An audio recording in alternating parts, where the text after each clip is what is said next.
मेहनत की मिसाल पंजाब के तरन जिले के एक छोटे से गांव में अजित सिंह अपने परिवार के साथ रहते थे। गांव छोटा था, लेकिन जिंदगी की मुश्किलें बहुत बड़ी थीं। गर्मियों में सूरज आग बरसाता, सर्दियों में ठंडी हवाएं हड्डियां जमा देती और गरीबी हर मौसम में साथ रहती। अजित सिंह एक साधारण किसान मजदूर थे। कभी अपनी छोटी सी जमीन पर काम करते, तो कभी मंडी में बोरी उठाकर घर का खर्च चलाते। हाथों में मेहनत की लकीरें थीं और आंखों में अपने बच्चों का भविष्य। उनके 2 बेटे थे, बड़ा बेटा जीत और छोटा बेटा दीप। उनकी पत्नी बच्चों और घर को संभालने वाली एक मजबूत और संस्कारी महिला थीं, जो हर मुश्किल में अजित सिंह का सहारा बनी रही। गरीबी में पला बचपन जीत और दीप का बचपन खिलौनों और आराम में नहीं बीता। स्कूल के बाद वे पिता के पास मंडी चले जाते, कभी पानी पिलाते, कभी काम में मदद करते। माँ घर पर सादगी से सब कुछ संभाल लेती।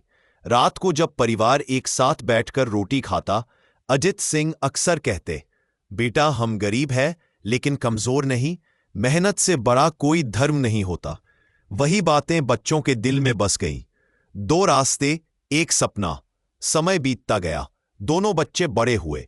दीप पढ़ाई में तेज था और बड़े सपने देखता था। जीत उतना पढ़ाई में तेज नहीं था, लेकिन जिम्मेदार, ईमानदार और मेहनती था। हालात ऐसे नहीं थे कि दोनों को ऊंची पढ़ाई करवाई जा सके। बहुत सोच विचार के बाद एक कठिन फैसला लिया गया, दीप को विदेश भेजने का।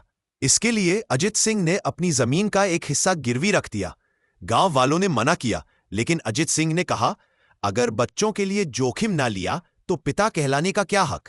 जीत ने खुद आगे बढ़कर कहा, पिताजी दीप को भेज दीजिए, मैं यहीं रहकर कुछ न कुछ कर लूंगा। संघर्ष की शुरुआत, दीप विदेश पहुंचा। वहां जिंदगी आसान नहीं थी। छोटा कमरा, लंबी ड्यूटी, अकेलापन। लेकिन हर मुश्किल में उसे पिता की आवाज याद आती, हार मत मानना। जीत भारत में ही रह गया। उसने छोटी मोटी मजदूरी से शुरुआत की, कभी दुकान पर काम, कभी ट्रांसपोर्ट में, कभी खेतों में। धीरे धीरे लोगों का भरोसा जीत लिया। दीप विदेश से पैसे भेजता, मां उन पैसों को बहुत संभाल कर खर्च करती और पिता की दवाइयों का ध्यान रखती। जीत, अजित सिंह अब उम्र के साथ कमजोर हो रहे थे, लेकिन मन से बहुत मजबूत थे। जब वे अपने दोनों बेटों को मेहनत करते देखते तो उनका सीना गर्व से भर जाता। एक दिन दीप ने फोन पर कहा, पिताजी अब हालात सुधर रहे हैं, जल्दी सब ठीक हो जाएगा। जीत ने कहा, पिताजी मैंने छोटा सा काम शुरू किया है, लोग मेरी इज्जत करते हैं। फोन रखने के बाद अजित सिंह ने अपनी पत्नी से कहा, हमने बहुत तकलीफ झेली है, लेकिन हमारे बच्चे सही रास्ते पर हैं, अब मुझे कोई डर नहीं। अचानक सन्नाटा। एक सुबह अजित सिंह खेत से लौटते वक्त अचानक गिर पड़े। शरीर ने जवाब दे दिया था। उन्हें अस्पताल ले जाया गया, लेकिन किस्मत को कुछ और मंजूर था। अजित सिंह इस दुनिया से चले गए। घर में सन्नाटा छा गया। मां टूट गई, लेकिन बच्चों के सामने खुद को संभाले रखा। जीत चुप हो गया।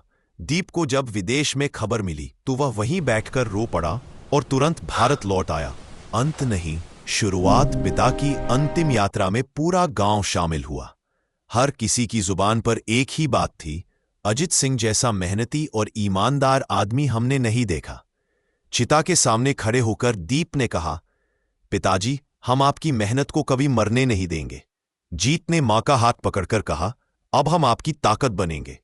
मेहनत की विरासत। कुछ महीनों बाद दीप फिर विदेश चला गया, लेकिन अब उसका लक्ष्य बदल चुका था।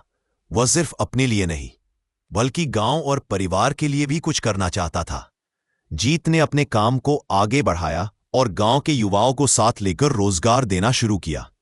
मां ने घर को संस्कारों से भरा रखा और हर दिन बच्चों को पिता की बातें याद दिलाती रहीं।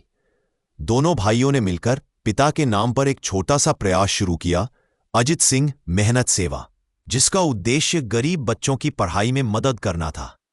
कहानी की सीख, अजित सिंह भले ही आज इस दुनिया में नहीं है, लेकिन उनकी मेहनत, ईमानदारी और संस्कार आज भी जिंदा है। अपने बेटों में, अपने गांव में और हर उस इंसान में जो मेहनत पर विश्वास करता है। कभी कभी इंसान धन नहीं छोड़ता, लेकिन अगर वह सही रास्ता छोड़ जाए तो उसकी कहानी कभी खत्म नहीं होती।